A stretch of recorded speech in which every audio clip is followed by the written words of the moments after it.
उर्मिला. लेखक प्राचार्य विश्वास देशपांडे.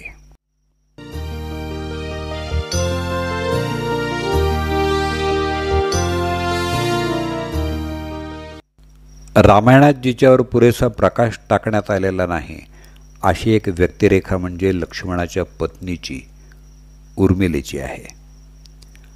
शी is the unsung heroine of the Ramayana. म्हणून आज तिच्या व्यक्तिमत्वाबद्दल थोडंसं जाणून घेण्याचा प्रयत्न करूया. उर्मिला ही मिथिलेच्या राजा जनकाची कन्या आणि सीतेची लहान बहीण. जशी सीता ही रूप आणि गुणांची खाण आहे तशीच उर्मिला देखील आहे. सीतेचा त्याग, समर्पण, प्रेम, महानता आणि पातिव्रत्य याबद्दल आपण नेहमी बोलतो, पण उर्मिलेचा देखील त्याग, समर्पण, प्रेम, महानता आणि पातिव्रत्य यापेक्षा तिळभर देखील कमी नव्हतं. जशी सीता नवविवाहिता म्हणून अयोध्येच्या राजकुळात आली तशीच आणि तिच्या सोबतच उर्मिला देखील आली. सोबतच भरत आणि शत्रुघ्न यांच्या नववधू मांडवी आणि श्रुतकीर्ती देखील होत्या. या चारही मिथिलेच्या कन्यांनी अयोध्येचं कुळ धन्य केलं. रामाला वनवास झाल्यानंतर रामासोबत सीता आणि लक्ष्मण यांनी देखील वनात जायचं ठरवलं. वनवास फक्त रामाला झाला होता, पण सीता आणि लक्ष्मण दोघंही रामाशिवाय राहू शकत नव्हते. म्हणून रामानं पुष्कळ वेळा त्यांना आपल्यासोबत येऊ नका असं सांगून देखील ते त्याच्यासोबत गेले. रामाला त्यांच्या आग्रहासमोर मान तुकवावी लागली. त्याच वेळेला उर्मिला देखील लक्ष्मणाच्या मागं लागली होती. आपल्यालाही वनात येऊ द्यावं अशी तिची इच्छा होती, पण लक्ष्मणानं तिचं ऐकलं नाही. आपल्या मातापित्यांची काळजी घेण्यासाठी तिनं अयोध्येतच थांबावं असं त्यानं तिला सांगितलं. या प्रसंगी आपल्याला उर्मिलेचा त्याग लक्षात घेतला पाहिजे. उर्मिला ही नववधू म्हणून नुकतीच लक्ष्मणाबरोबर आलेली. तिच्या डोळ्यात आपल्या भावी सुखी संसाराची स्वप्न नक्कीच तरळत असणार, पण तिच्या नशिबात पतीचा वियोग आला. 1-2 नव्हे तर तब्बल 14 वर्ष. एखाद्या नवविवाहितेनं आपल्या पतीपासून एवढा प्रदीर्घ काळ दूर राहणं ही खरं तर तिच्यासाठी एक मोठी शिक्षाच म्हणावी लागेल. सीतेच्या नशिबात ती नववधू असतानाही वनवासात जावं लागल्यामुळं राजप्रासादातलं सुख नव्हतं. तर उर्मिला राजप्रासादात राहून देखील तिथली कोणतीही सुख उपभोगू शकत नव्हती. उर्मिलेच्या त्यागाला आणखी एक किनार अशी आहे की जाताना लक्ष्मणानं तिच्याकडून एक वचन घेतलं होतं. त्यानं तिला सांगितलं होतं की तू तुझ्या डोळ्यात कोणत्याही प्रसंगी अश्रू येऊ देता कामा नये, कारण असं झालं तर तुला तुझ्या कर्तव्याकडं नीट लक्ष देता येणार नाही. त्यामुळं दुःखाच्या प्रसंगी देखील उर्मिला रडून आपलं मन मोकळं करू शकत नव्हती. आपला पती वनात जाण्यासाठी निघाला आणि तो आपल्याला 14 वर्षे भेटणार नाही हे कळल्यावर सुद्धा तिनं लक्ष्मणाला दिलेल्या वचनानुसार आपल्या डोळ्यात अश्रू येऊ दिले नाहीत. एवढंच काय, पण जेव्हा दशरथाचा मृत्यू झाला त्या प्रसंगी देखील तिनं केवळ या वचनाखातर आपल्या डोळ्यात अश्रू येऊ दिले नाहीत. राम, लक्ष्मण आणि सीता वनात गेल्यानंतर राजा जनक आपल्या मुलीला नेण्यासाठी अयोध्येला आला. त्यानं उर्मिलेला आपल्याबरोबर मिथिलेला चलण्याची विनंती केली, पण लक्ष्मणाला दिलेल्या वचनामुळं उर्मिलेनं माहेरी जाण्यासाठी नकार दिला.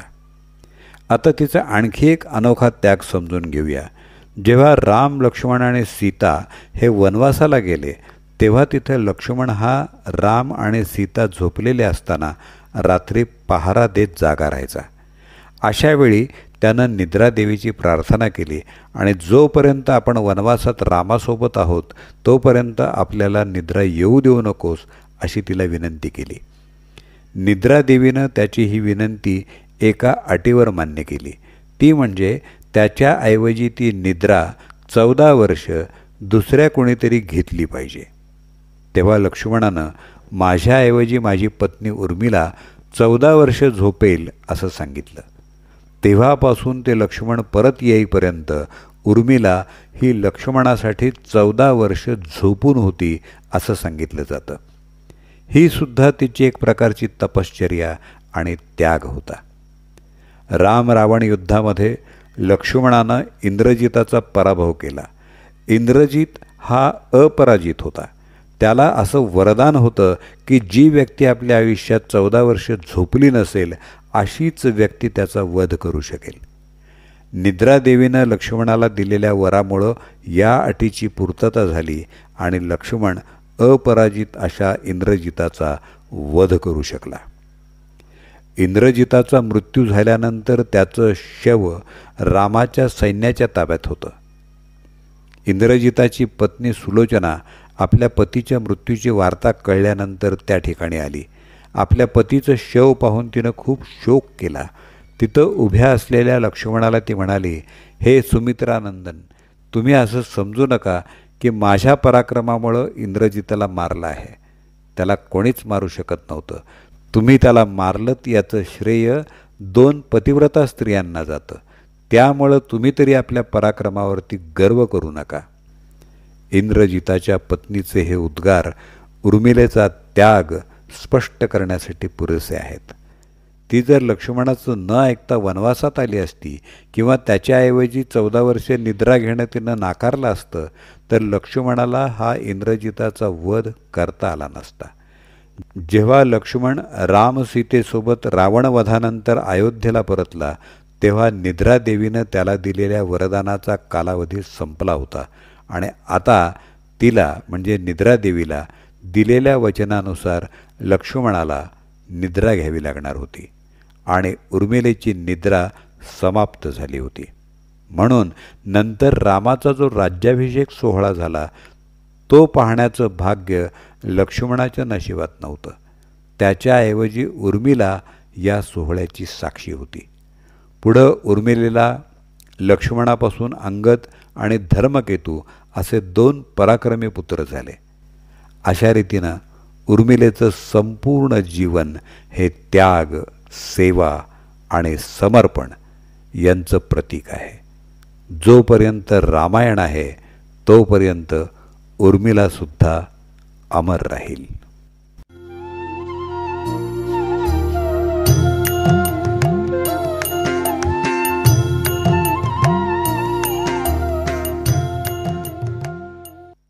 उर्मिला.